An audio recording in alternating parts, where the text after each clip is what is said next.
مشرانو ډېرې ښایسته خبرې وکړې په فلم انډسټرۍ باندې د پخوا راسې چې کومه زمونږ فلم انډسټري را روانه ده یا د نورو وطنونو هیوادونو ده هغې باندې په ډیټیل سره ډاکټر صاحب خبرې وکړې بیا پروفیسر صاحب خبرې وکړې او ټولو ملګرو را روان دي خبرې به کېږي زه به دوه درې خبرې کوم او چونکې د فلم انډسټرۍ سره زما هم داسې معمولي غوندې تعلق شته ډېر نه شته خو لږ تعلق مې شته دې ځای کې زموږ صمد شاه صاحب ناست دی د پاکستان ټلویزیون تکړه هنرمند دی اردو پښتو چونکې فلم څخه ډېر تعلق نه شته خو راغلی دی موږ سره ناست دی مننه یې کوو امان صاحب به په تفصیل سره خبرې کوي دغه د اویاو د یو دریو یو څلورو یو پنځه اویا نه پس چې بیا دغه فلمونه شروع شو آصف خان صاحب و بدر منیر و بیا یو فلم جوړ شو اوربل په هغې کې دواړه آصف خان او بدر منیر دواړه یو ځای شو په فرست ټایم باندې بدر منیر یې پلار و آصف خان چې کوم دی دی پکې زوی هغه فلم هم تاسو کتلی د کمال فلم دی اوس هم چې تاسو ګورئ زموږ د هغه وخت فلمونه که موږ راواخلو او موږ وګورو تاسو پر رب یقین وکړئ چې د دلیپ کمار فلم تاسو راخلی د هندوستان کم فلمونه چې راخلی بلیک اینډ وایټ هغه دلته زما د فلم سره تاسو کیدی زما فلم به انشاءالله چې په یو چیز باندې کم نه په موسیقۍ به کم نه په اداکارۍ به کم نه په ډایرکشن به کم نه په هنرمندانو به کم نه بیا یو دور داسې راغی رو د 15 یا یو اتیا نه دېخوا چې کوم دور راغی هغه بیا ساجیبه شان دور راغی ما ته به هغه وخت خو خیر موږ فلمونه کتلي ما ټول تقریبا په سینما باندې 15 فلمونه به نه کتلي نو ډېرو ملګرو نه به ما دا اورېدل چې یاره موږ د پښتو فلم د بخښنه غواړم خو خویندې ناست دي زموږ وایي د سیکس دپاره یې ګورو له بده مرغه به هنرمنده اداکاره به د اردو وه خو دلته به پښتو کې موږ ته داسې ښودله چې خلک به هغه فلم انټرټین کولو لپاره به دلته راتلل چې بوی د پښتو فلم کې داسې ډانسونه دي د پښتو فلم کې داسې کېږي او د پښتو فلم کې هغه د پښتو فلم دومره بدنام شو تاسو په رب یقین وکړئ چې سینما د پښتو د فلم په دغه دوران کې رو خالی شوه هغې نه پس بیا یو دور راغی د نسیم خان صاحب الله دې وبخي یو ښه ډایرکټر و قلم او کلاشنکوف یو فلم یې جوړ کړو رواج یې جوړ کړو او بلا داسې فلمونو چې هغه ډېر ښه فلمونو خلکو وکتل خلکو خوښ کړل خو د بدقسمتۍ نه په هغې کې یو څیز را روان و چې بدماشي دمه او شراب او چې هغه ټاپک او هغه موضوع د پښتو په فلم کې شروع شوې ده د 15 اتیا نه یا د 90 نه دېخوا نو تر ننه پورې هماغه څیز چلیږي کږه ټوپۍ ټوپک او تمانچه او کلاشنکوف او ډزې ډوزې یو کوشش پکې زمونږ یو ملګری ډایرکټر لیاقت علي خان وکړو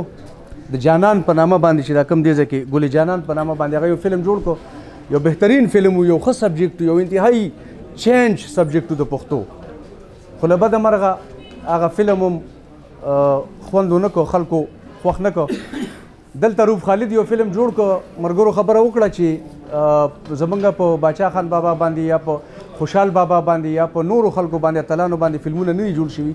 نو دا حقیقت دی فقیر اے پی باندې یو فلم جوړ شو روف خالد جوړ کو په ناولټۍ سینما باندې ولګېد تاسو په رب یقین وکړئ د لاج په نامه باندې هغه فلم 2 ورځې چا نه دی کتلی هغه فلم سوپر دوپر فلاپ فلم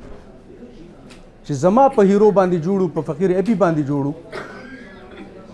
پای کې پښتانه اداکاران وو پای کې د اردو مو خو هغه فلم چا 2 ورځې مو نه کته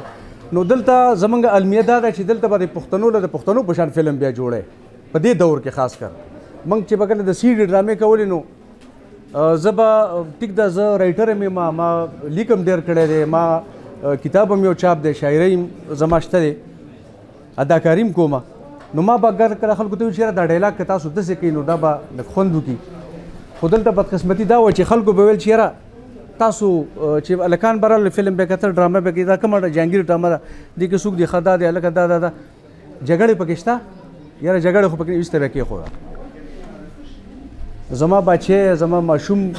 زموږ معاشره داسې ده چې څنګه معاشره وي هغه شان به دا فلم جوړېږي دا یاد ساتئ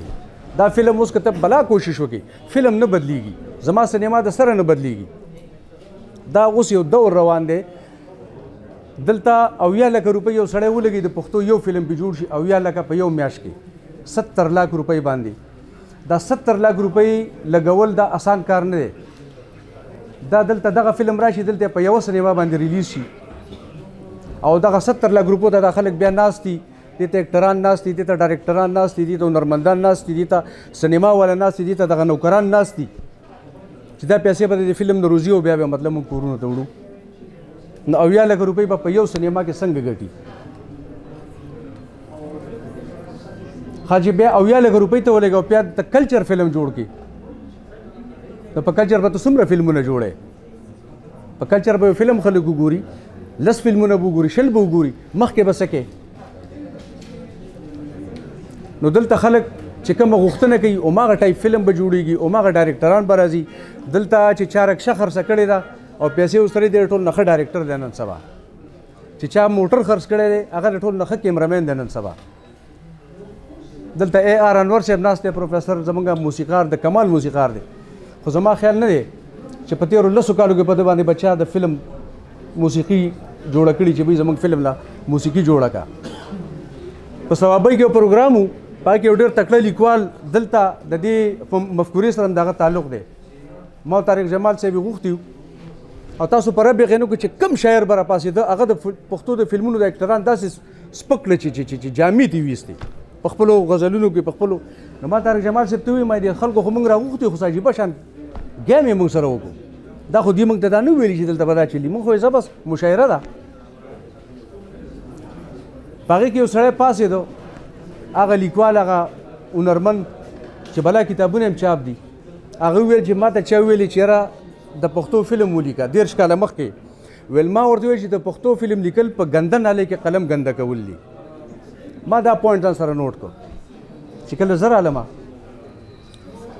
ما هغه ملګرو ته ویل چې شاعرانو خو ډېره ښه شاعري وکړه په پښتو فلمونو باندې او صرف بس په پښتو فلمونو شاعري وکړه نور څه پکې څه نه دي یاد کړي خو له بده مرغه دا چې کوم صاحب زمانه مخکې خبرې وکړې که چېرې ده 10 کاله مخکې دغه ریکویسټ منلی وی چې بوی زه تا ته یم چې دا فلم راله ولیکه او تا د فلم لیکلو نه انکار کړی نو ته نن سبا نن د پښتو په فلم ولې ګوته اوچتې او څنګه پې ګوته اوچتې که تا ښه فلم لیکلی وی اوس به هر سړی ښه فلم لیکلی نور البشر نوید د ټول نه ښه لیکوال دی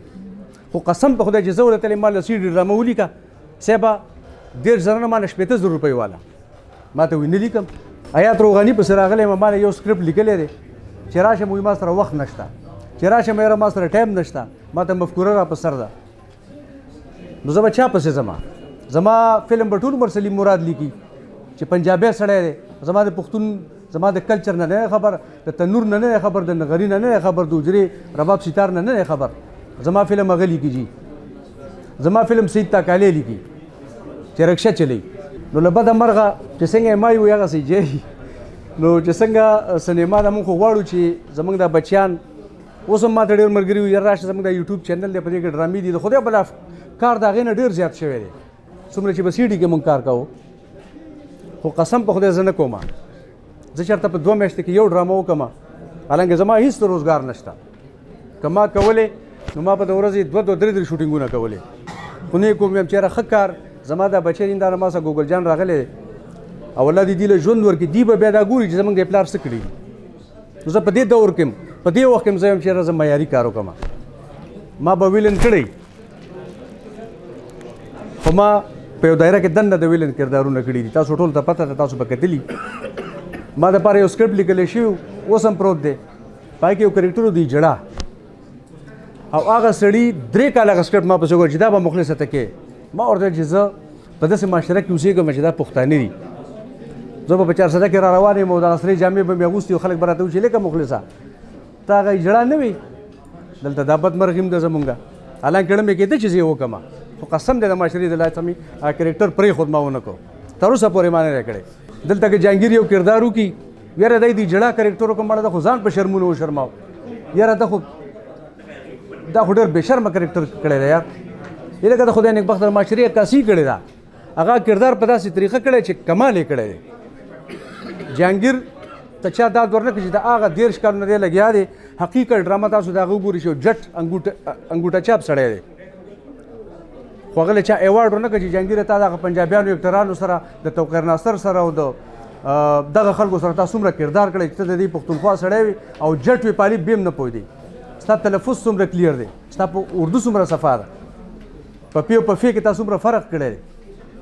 هغه کار موږ دغه نه اپریشیټ کوو خو دلته ګوته ټول جهانګیر ته نیسي چې یاره دا څه کړي دي هغې وجه دا چې کرکټر نه اوړي نه هغه و چې بی کوم کرکټر دی به زه یې کوم زه اکټر یم زه به کرکټر کوم خو دلته دا معاشره ته نه اکسپټ کوي په هغه کردارونو کې نو که موږ کوم کردارونه نه کوو هغې وجه دا چې موږ دلته اوسېږو جهانګیر کې کوي د هغې وجه دا چې په لاهور کې اوسېږي پښتو معاشرې نه لرې دی نو هغه ته دغه یو فیډبیک حاصل دی خو به هر حال پښتو فلم بس سټرګل غواړي کوشش به غواړي الله دې وکړي زموږ دا سینماګانې واپس ودانې شي خو دا ځکه نه کېږي چې اوس خو پکې په هفته کې 15 شوګانې کېږي دلته که 1500 جینکۍ به په دغه یو سینما کې په دغه یو شو کې خو چې کله نشترحال ته راشي بیا به پړونی په سر کړي نو چې ما سره ولاړي هلته ولاړي بیا هلته کلچري خو چې سینما ته راشي نو دلته بیا کلچر نه دلته بیا ټوپونه وي هماغه جینۍ خو چې کله په نشترحال کې ما سره په سټیج ولاړي ته به ګینې خور مې ده آی که بیا هیرو هیروین نه نو موږ به دومره فاصله د یو بل نه ساتو نو دا کلچر زموږ صرف د نشترحاله پورې محدود دی نو الله دې وکړي چې زموږ د هنرمندان تکړه خلک را مخکې شي ښه خلک راشي حیات روغاني به چېرته نه ویل چې زه د پښتو فلم ولیکمه دا ارشد سلیم به چېرته نه ویل چې زه د پښتو فلم ولیکمه دا حنیف خلیل صاحب به چېرته سوچ نه راغلی چې زه د پښتو فلم یا ډرامه ولیکمه چې خلک ته ښه پند واخلي یو خلک ته څه زده کړي زما ډرامې به ټول عمر سید تاکالی به لیکي نیم مخلص به لیکي فرمان عمرزی به لیکي چې هلته ځان ته انګلیش فلم لګولی د اردو فلم یې لګولی د انډیا فلم یې لګولی هغې ته ناست دي تم نے مجھ سے کہا تھا تا ماته ورګه بند کا تا ماته څه شی ته بیا اوس کا تم نے مجھ سے کہا تا ماته ویلیو سیم ټو سیم هغه شی موږ ولیکو او دلته بیا په پښتو کې نو پښتو معاشره هغه شی چېرته مني بیا دا د انډیا کلچر دی دلته د پښتو کلچر څومره فرق شو نو دغه زمونږ بدقسمتي ده بدمرغي ده چې دلته موږ سره ښه لیکوال نشته دی دلته موږ سره ښه آرټسټان د خدای بلا دي داسې آرټسټان دي قسم په خدای چې اور په خوله کې وړي خو څه ووایي او څنګه یې وکړي نو ستاسو ما دغه څو خبرې ستاسو جهان مننه چې زم دومره برداشت کړم زم دومره و د حیات روغاني او د مفکوري ډېر زیات مشکور یم چې یو ښایسته سیمینار یې جوړ کړو په پښتو فلم انډسټرۍ باندې ډېره زیاته مننه